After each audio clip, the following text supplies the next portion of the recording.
Okay, see, uh, it is more sensitive. How do we know more sensitive? Because it gives more balancing length. It gives more balancing length for given EMF. Suppose हमने EMF इतना ले लिया, देखो. Suppose if we take EMF like this, इतना EMF ले लेते हैं, this much. If we draw the horizontal line, तो X is giving more balancing length. ये balancing length है, देखो इधर. X की LX is more और LY is less. Y के लिए balancing length कम मिल रही है ना. क्लियर है ना. सपोज ये इतना EMF है, तो बैलेंसिंग लेंथ X की हमें इतनी मिल रही, दिस मच, और Y की कम मिल रही, इतनी मिल रही थी, है ना. Y के लिए दिस मच, तो X के लिए दिस मच. तो more balancing length is the preference. It mean more sensitive. ठीक है.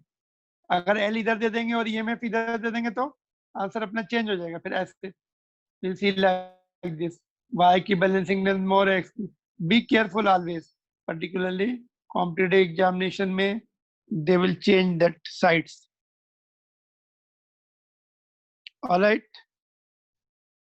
तो ये बोर्ड एग्जामिनेशन का क्वेश्चन है and important है. Just it is easy also. If you are not understood, just tell me again, I will explain. Note, you can just note down.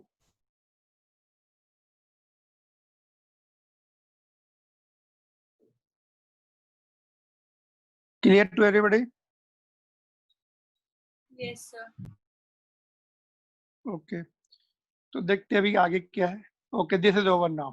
Last topic पे पहुंच गए हम लोग, और ये नोट कर लिया था.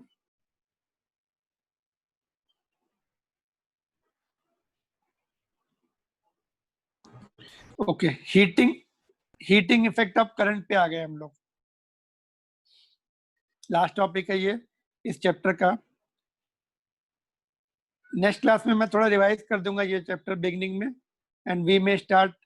पहले हम लोग रिवाइज कर लेंगे ये पूरा चैप्टर एक बार फिर से, and then we may start. Time बचेगा तो मैग्नेटिज्म. ठीक.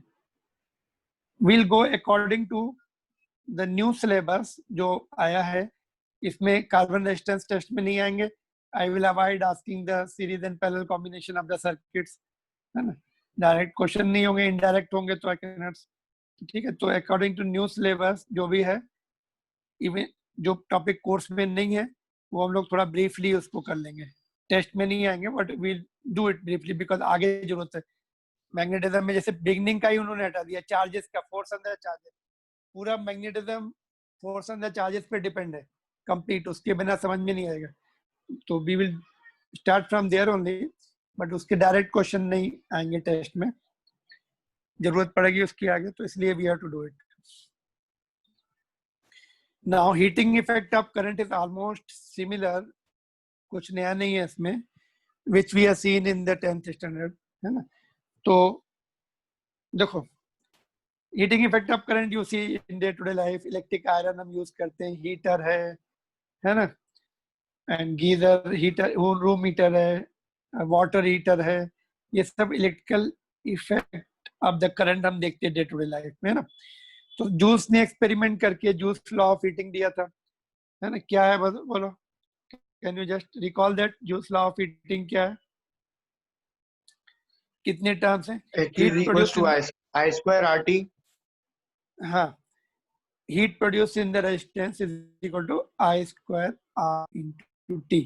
ठीक है. तो heat produced in the time T in the resistance R is given by H is equal to R. current, यहाँ पर current है, R is the resistance, T the time duration कितनी देर तक है. बट ओम्स लॉ से V is equal to IR. यहां से हम R की वैल्यू पुट कर दे, R is equal to V by I. तो नहीं, पहले I को I की वैल्यू पुट कर दें. देखो, I is equal to V by R. ठीक है, तो इसमें पुट कर दो ऊपर वाले फॉर्मूले में I की वैल्यू, तो V square by R square हो जाएगा, एक R ऑलरेडी है तो एक R बचेगा नीचे, तो this is the formula V square T by R, और या फिर R की वैल्यू पुट कर दो यहाँ से V बाई I, V यहाँ आएगा, I एक कैंसिल हो जाएगा, तो VIT बन जाएगा ये। तो दीज आर द फार्मूला, देखो इट इज जस्ट डायरेक्ट, एक फार्मूला याद कर लो, ओम्स लॉ से चेंज कर दो बाकी। तो H is equal to heat produced in the resistance I square RT V square by R, which is equal to V square by R, which is also equal to V is equal to RT. नहीं, I mean H is equal to VIT. Vellore Institute of Technology है, VIT के उसे याद कर लो। Unit क्या होगी? Joules. Now you tell me what is the cause of the heat. Heat जो produce होती है, can anybody say me the correct cause of the heat, correct reason of the heat, क्यों हीट प्रोड्यूस होती है, बोलो। Loss of potential energy. Loss of potential energy. Okay, any other answer? पहला answer है loss of potential energy. और कुछ answer है? Rupesh, what is the answer of the heat produce? Bhavika, what is your answer? किसने दिया था ये loss of potential energy? Whose answer was this? Khushi का। Okay, Bhavika, what is your answer? Bhushan, Disha, are you there? तुम लोग हो कि नहीं? Harsh, yes sir. क्या आंसर हो सकता है हीट का? Any idea? खुशी Pahuja, Naman, Yes. Saranya, Yes, sir. क्या answer? Loss of potential energy और कोलिजन, दो ऑप्शन ही है, चलो। Loss of potential energy due to collision. Due to collision. Okay, Shivani, अच्छा दोनों इंक्लूड कर दिया तुमने। ओके, शिवानी, शिवानी एक minute just, Shivani and Sonia, क्या आंसर है बोलो? एक ही आंसर सही है, लॉस ऑफ पोटेंशियल एनर्जी और कोलिजन, दोनों में से एक, दोनों मिक्स नहीं कर सकते। तो देखो, collision is not the answer, जैसा कि कभी कभी हमें कंफ्यूजन होता है, कोलिजन है ना, कोलिजन नहीं, कोलिजन तो वैसे भी होता रहता है, अगर तुम पोटेंशियल डिफरेंस नहीं लगाओ ना, कभी भी कोलाइड होते रहते हैं, electrons are randomly moving, colliding with each other, colliding with the atoms और molecules and bouncing back, again colliding and so on. Collision तो वैसे भी चलता रहता है when you don't connect it to the potential difference. So collision is not certainly the cause, but loss of potential is the correct answer. The heat produced is due to loss of potential energy of electrons, not due to collision. ठीक है? Potential energy से कम होती है, हम ऐसे relate कर सकते हैं। चलो, जैसे सपोज किसी ऑब्जेक्ट को तुमने छोड़ा किसी विस्कस मीडियम में, है ना, तो वो जो है टर्मिनल वेलोसिटी से वो कांस्टेंट वेलोसिटी से चलने लगती है ना। सपोज एक ऑब्जेक्ट है, रेन ड्रॉप है, suppose it is coming down in the atmosphere, उसकी थोड़ी देर बाद टर्मिनल वेलोसिटी हो जाती है, उसकी टर्मिनल वेलोसिटी हो गई, तो उस टर्मिनल वेलोसिटी के बाद कांस्टेंट वेलोसिटी हो जाती है। फिर उसके बाद जो है, ऐसे इसमें भी ये कांस्टेंट ड्रिफ्ट वेलोसिटी कांस्टेंट रहती है। उसके बाद जो है, जैसे जैसे नीचे आ रहे, तो उसकी पोटेंशियल एनर्जी काइनेटिक एनर्जी में तो कन्वर्ट होती नहीं है ना, तो हीट में कन्वर्ट होती है, तो उनका टेम्परेचर बढ़ता है। Initially they are very cold, है ना, आइस ऑलमोस्ट आइसी है, वो आइस से डिटैच होके आ रही, तो वेरी वेरी कोल्ड, 0 डिग्री पे रहती है, ऊपर से जब आ रही है ऑलमोस्ट, उसके बाद जो है नॉर्मल टेम्परेचर उनका बढ़ता है, पोटेंशियल एनर्जी घटती है, तो काइनेटिक एनर्जी में तो कन्वर्ट नहीं हो रही, because they are coming with a constant velocity. Where does this potential energy go? Into heat. It will increase the temperature of the water droplets. ऐसे इसमें भी काइनेटिक एनर्जी में तो कन्वर्ट नहीं हो रही, इसकी पोटेंशियल एनर्जी जो कम हो रही है, it is not gaining, kinetic energy is not gain, तो ये हीट में कन्वर्ट होती है। एक पर्टिकुलर डायरेक्शन में ड्रिफ्ट होते हैं, तो हीट में कन्वर्ट होती है वो। तो ये थोड़ा सा पॉइंट्स में generally we overlook this point. ठीक है, समझ में आ गया? नोट कर लो इसको, फार्मूला ये तुम्हारे नोन है। तो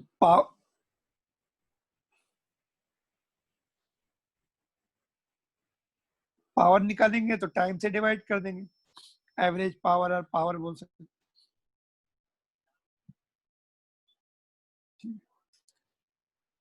just note down, then power in the circuit divide by T कर देंगे, तो विदाउट टी जो फार्मूला होगा वो पावर का होगा। ऑलराइट, देखो नोटेड।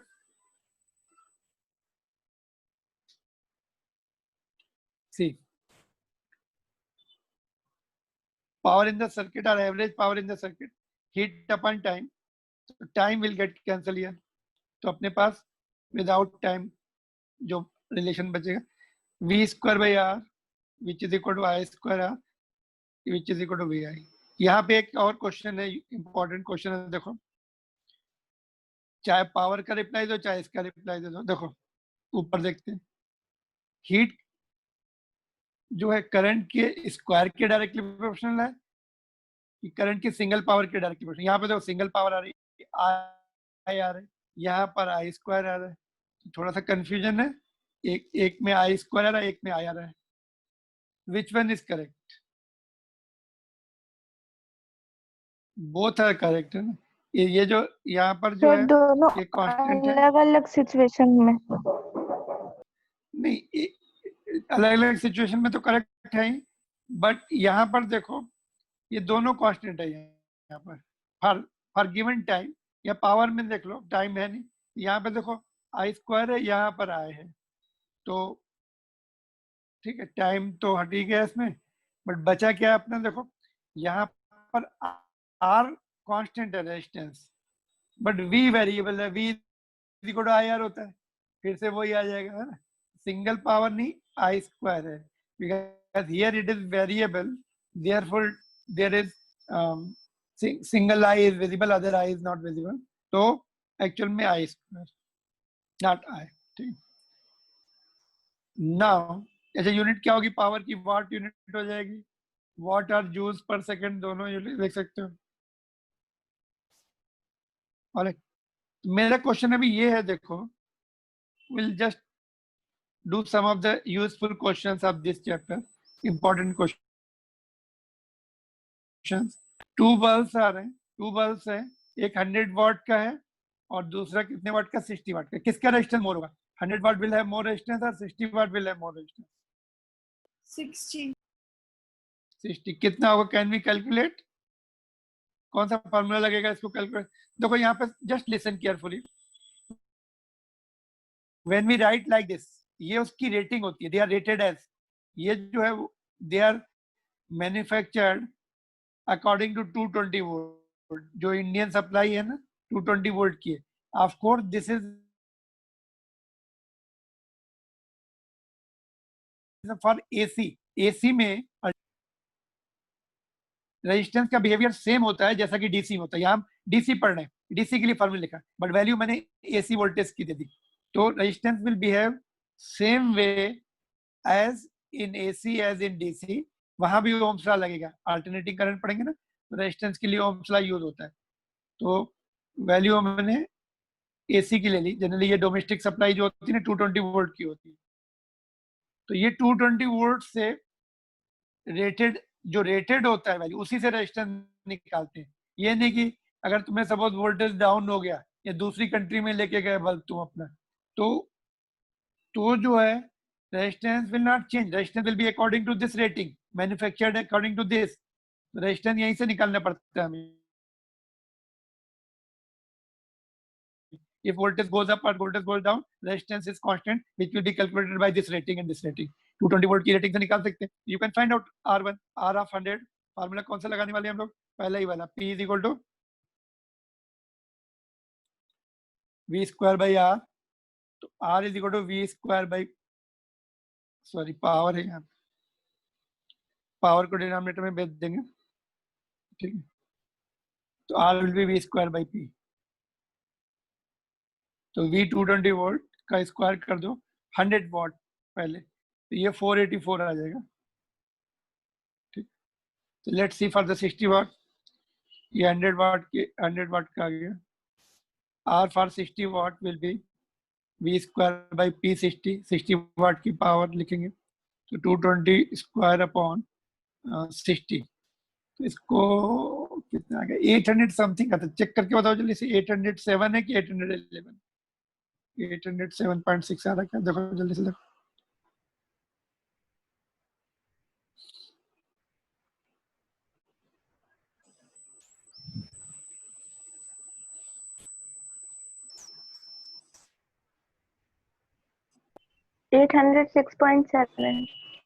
ओके 806.7, ठीक है 806.7। तो हमने देखा इसमें जो 60 वाट का है बल्ब, जो लेसर वाटेज का है, उसका रेजिस्टेंस मोर है। इन other words, more the resistance less will be the power, more the resistance less will be the power.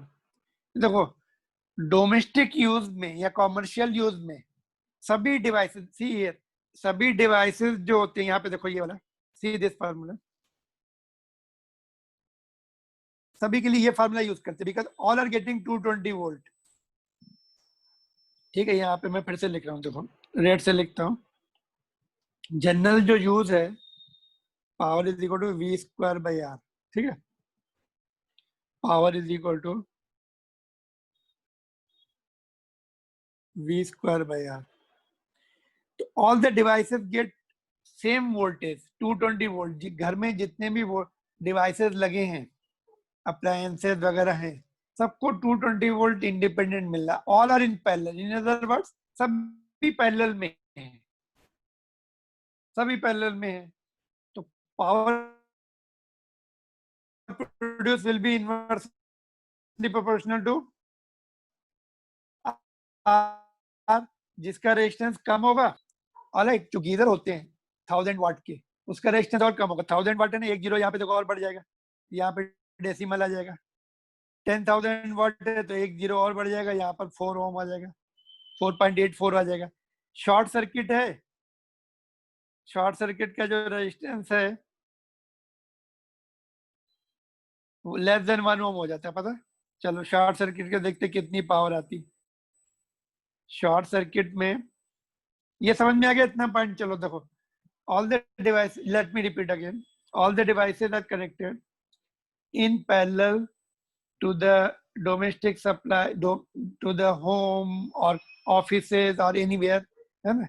सब पैरेलल में होते, सबको 220, सब मतलब सबको 220 वोल्ट मिलता है। तो जिसका रेजिस्टेंस कम होगा that will produce the maximum power। और शॉर्ट सर्किट में क्या होता है, रेजिस्टेंस लेस देन 1 ओम हो जाता है। देखो शॉर्ट सर्किट में एक्चुअली होता क्या है, यहाँ पे मैं थोड़ा सा जगह देखता हूँ। हाँ, यहाँ पे देखो शॉर्ट सर्किट में क्या होता है, ये 220 वोल्ट की जो ये 220 वोल्ट की सब वायर है, सपोज इंसुलेटेड वायर रहती, wires are insulated from each other. यदि ये लाइव वायर है, इंसुलेटेड रहेगी, ये न्यूट्रल है। अगर इसका इंसुलेशन सपोज मेल्ट हो गया और ये आपस में टच हो गई, है ना, ये लाइव वायर है 220 वोल्ट, 0 वोल्ट की वायर है, तो ये कॉपर वायर रहती है, ऐसी कॉपर वायर है ना, तो उसका रेजिस्टेंस जो है लेस देन 1 ओम होता है। चलो 1 ले लेते हैं, तो 220 volt square by 1, copper wire का, लेंदी वायर का भी 1 ओम से कम आता है। तो ये 484 एक जीरो और आ जाएगा, 2 जीरो और आ जाएगा। 48,000 joules per second, 50,000 joules per second heat produce, एक सेकेंड में 50,000 से ज्यादा हीट प्रोड्यूस होती है।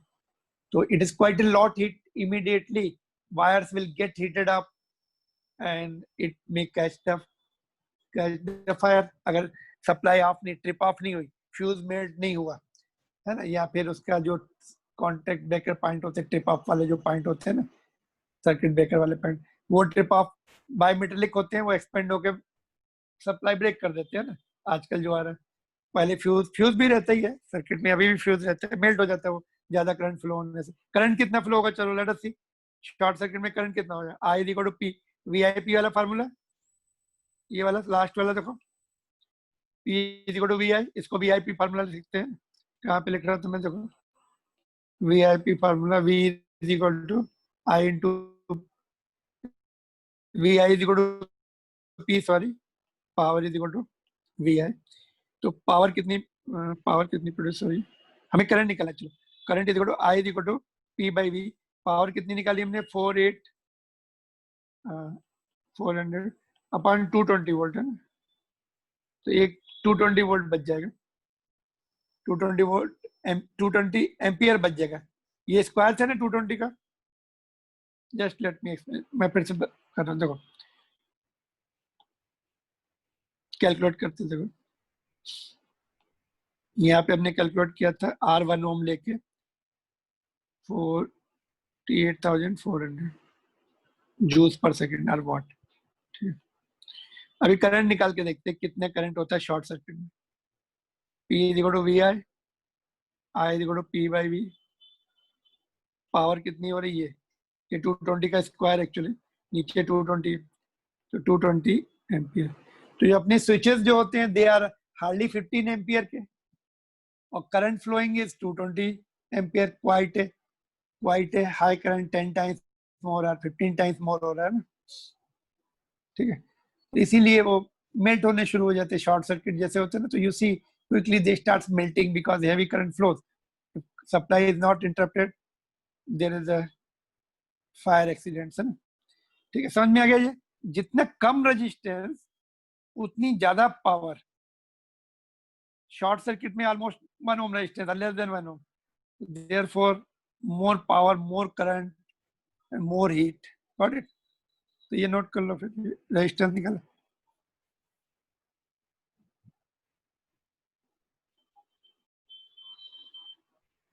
सब मोर इंटरेस्टिंग पॉइंट मैं इसमें बताऊंगा, पहले नोट कर लो ये, फिर I will ask you the question.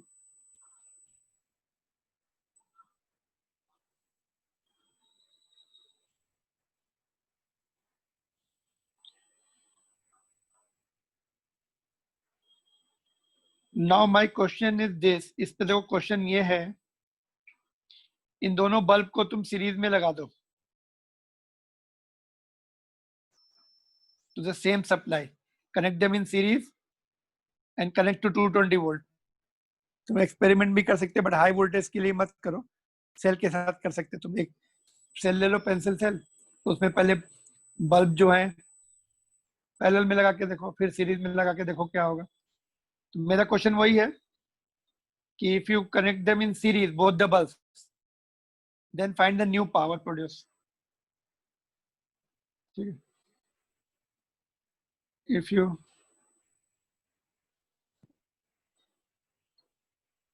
Question क्या है देखते हैं। If both the bulbs are connected in series to 220 volt, find the power produced in each bulb. Suppose देखो मैं डायग्राम से तुम्हें सिचुएशन देता हूँ,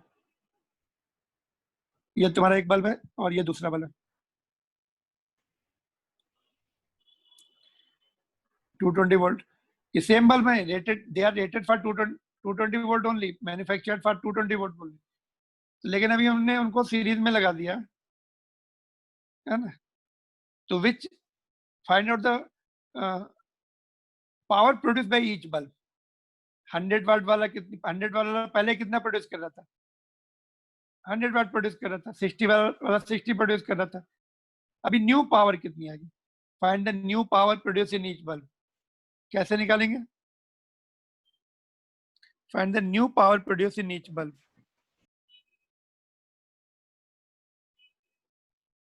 ठीक है, तो ये ट्राई करो होमवर्क में, तो यू विल बी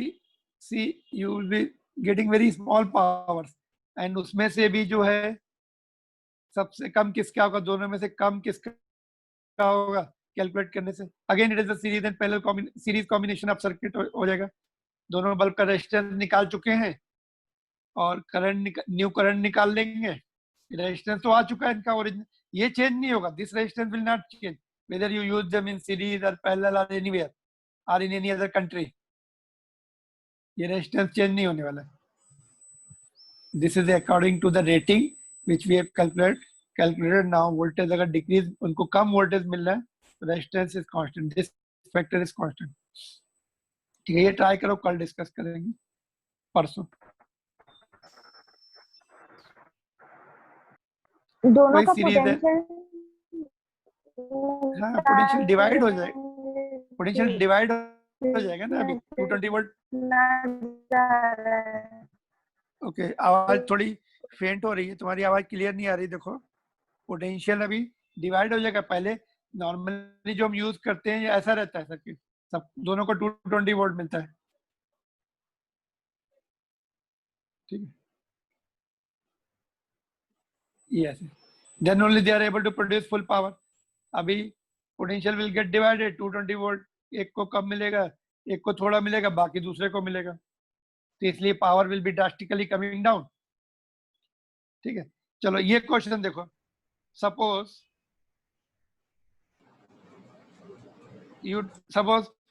तुम्हारे पास you have this bulb, Indian made bulb है, 100 वाट 220 वोल्ट से, फिर से ऊपर वाली सिचुएशन ले ली हम लोगों ने। You have this bulb and तुम सपोज यूएस चले गए, यूएस में सप्लाई कितनी है, कोरोना के बाद चले गए जब सिचुएशन नॉर्मल हो गई, वहां पर सप्लाई जो है 110 वोल्ट होती है यूएस में। If you use the Indian made bulb in US where the supply is 110 volt, what will be the power produce. यहाँ का बल्ब वहां पे ले जाके तुमने यूज किया 100 वाट का, तो कितनी पावर प्रोड्यूस करेगा वहां पर पोटेंशियल आधा है, वहां पे सप्लाई कम वोल्टेज पे है। कम वोल्टेज के अपने एडवांटेज है, डिसएडवांटेज भी है, अपनी एडवांटेज भी। एडवांटेज ये है कि शॉक जो है, फर्टिलिटी कम हो सकती है कम वोल्टेज पे। डिसएडवांटेज ये रहता है कि ट्रांसमिशन लॉसेस ज्यादा होते हैं कम वोल्टेज पर। दोनों फायदे हैं नुकसान है। इंडिया में 220 वोल्ट यूज करते हैं, यूएस में 110 वोल्ट यूज करते हैं। तो सिंपल क्वेश्चन है, बट ये frequently asked in the board examination कि भाई ये बल्ब अगर 110 वोल्ट पे यूज किया तो कितना हो जाएगा पावर। आधा वोल्टेज हो गया तो पावर कितनी हो जाएगी, आधी हो जाएगी, 4 टाइम्स हो जाएगी, कम हो जाएगी सर्टनली, है ना। कभी कभी वोल्टेज ड्रॉप होता है ना, तुमने देखा होगा डिम हो जाते हैं बल्ब, वोल्टेज कम होता है डिम हो जाती है। कितने डिम हो जाते हैं, वोल्टेज अगर आधा हो गया तो पावर भी आधी हो जाएगी।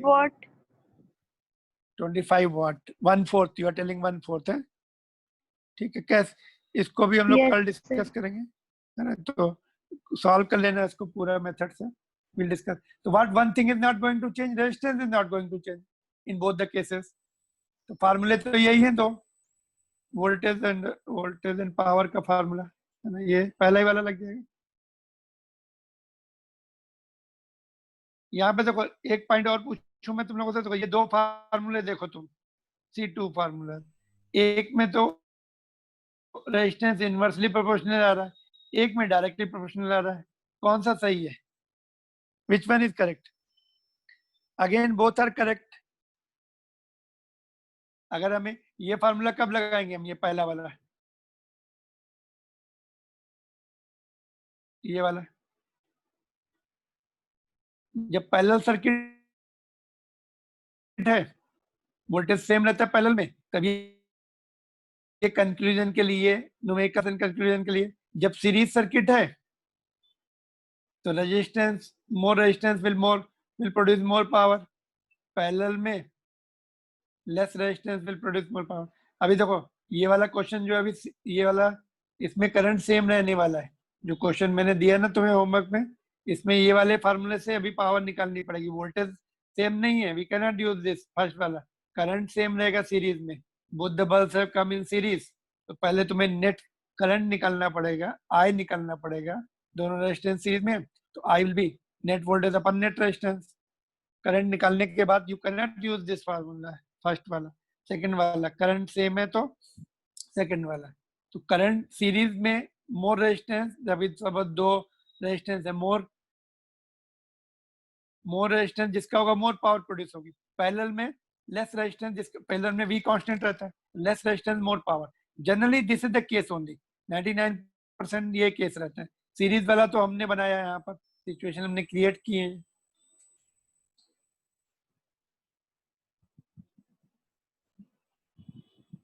बोलो, देखो अभी just I am giving pause because things are moving rapidly, हो सकता है तुम्हें पॉइंट कोई मिस हो जाए। चलो कोई, अभी just I am holding it just you ask your doubts. फिर हम इस क्वेश्चन पे आएंगे, ये वाला, ये क्वेश्चन भी होमवर्क में रहेगा, कल डिस्कस करेंगे। बोलो आस्क योर डाउट्स। कुछ अभी कंफ्यूजन है इलेक्ट्रिसिटी के बारे में, और पूरे इलेक्ट्रिशियन बन गए तुम लोग, थ्योरेटिकल इलेक्ट्रिशियन।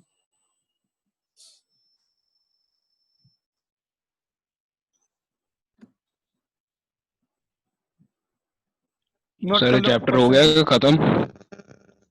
नहीं, अभी मैंने डाउट पूछने के लिए पूछा ना, इससे रिलेटेड पूछा डाउट। ठीक है, चैप्टर खत्म हो गया कि नहीं, अभी आगे बाकी है। तुम्हें डाउट्स नहीं है तो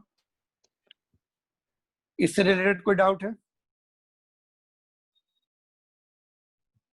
क्वेश्चंस बाकी हैं अभी, अच्छे अच्छे क्वेश्चंस बाकी हैं, बट मेन पॉइंट्स यही हैं बस। ये फार्मूले तुम्हें अगर समझ में आ गए, कौन सा कब कौन सा यूज करना है, क्या सिचुएशन है, दैट्स ऑल।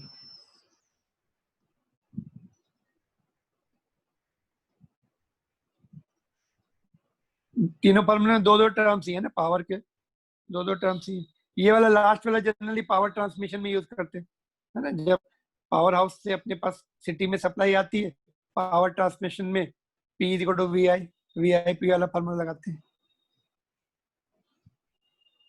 हाई वोल्टेज में ट्रांसमिशन करते हैं, करंट ड्रॉप होता है।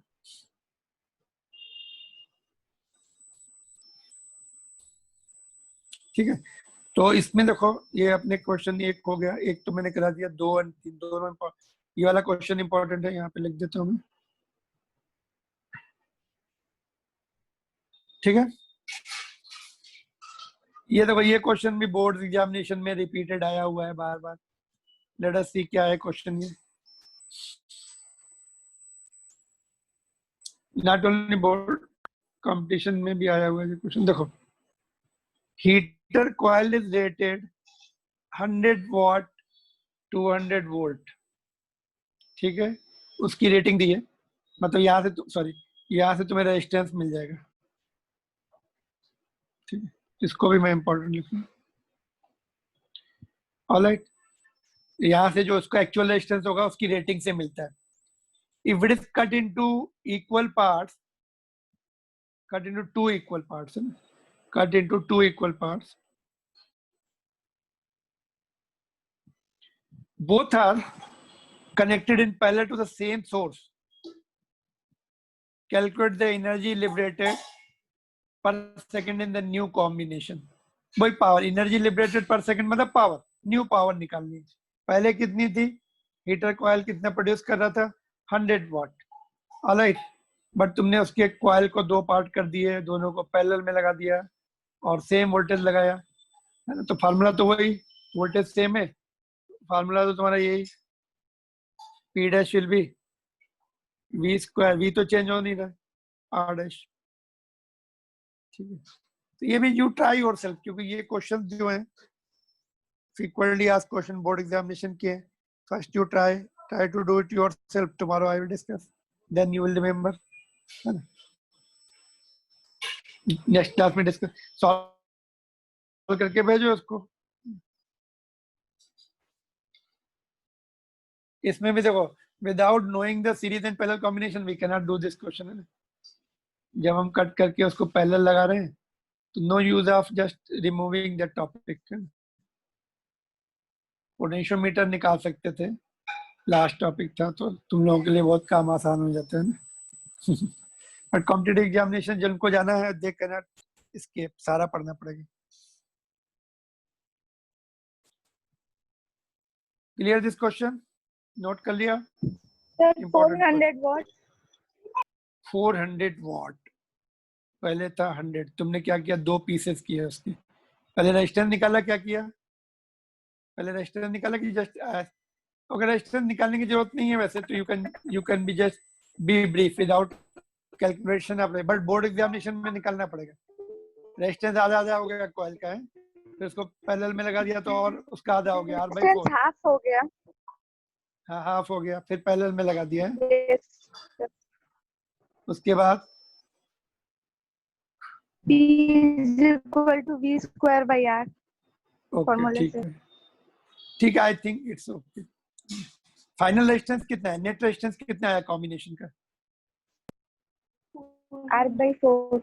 R/4 है ना। रेजिस्टेंस 1/4 हुआ तो पावर 4 टाइम्स हो जाएगी नेचुरली, है ना, बिकॉज यू सी जस्ट तुम्हें पूरा सॉल्व करने की जरूरत नहीं है।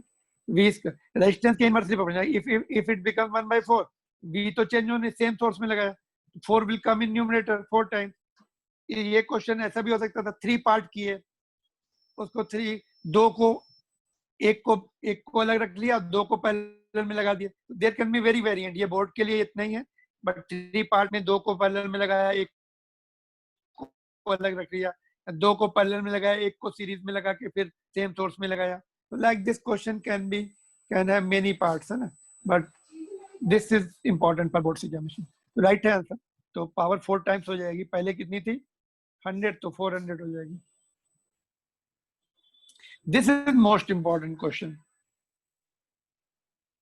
for all forms of examination. इसके लिए मैं तुम्हें यहाँ पे मैं बिल्कुल एक पॉइंट भी नहीं बताऊंगा।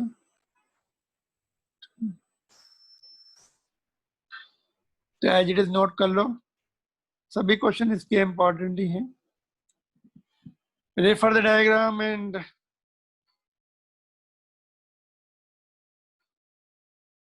Refer the diagram. Power dissipated in 4 ohm resistance, ये वाले में is 100 watt. Calculate the heat dissipated in 3 ohm resistance in 10 second. अच्छा कर लेंगे, पावर मतलब 1 सेकंड में एनर्जी, हीट के बाद में 10 सेकंड से मल्टीप्लाई कर लेंगे।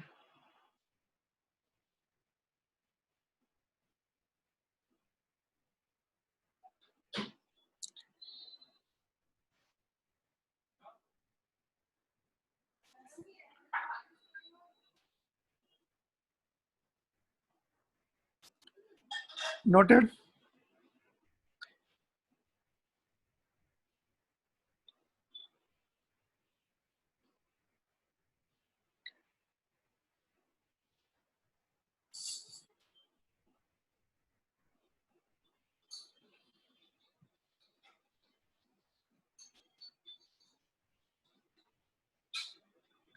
देखते हैं व्हाट इज रिमेनिंग। अभी हम लोग नहीं इसके आगे पढ़ रहे। ये एक क्वेश्चन रहेगा नेक्स्ट क्लास में, मैक्सिमम पावर थ्योरम भी बोलते हैं, बट इसको क्वेश्चन के फॉर्म में दिया है, एनसीईआरटी बुक में नहीं है। एक टॉपिक, ये टॉपिक नहीं actually, direct questions are given in NCERT book, charging of the cell. उसके लिए मैं थोड़ी थियरी बता दूंगा। क्वेश्चन नंबर 11 एंड 15 ये तुमसे डायरेक्ट नहीं हो पाएंगे, because you have to know the theory of this. तो ये मैंने लिख के रखी है, नेक्स्ट क्लास में ये हो जाएगी।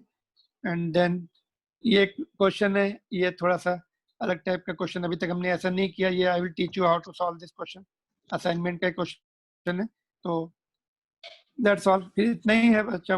Then will revise this chapter and then magnetism, introduction of magnetism,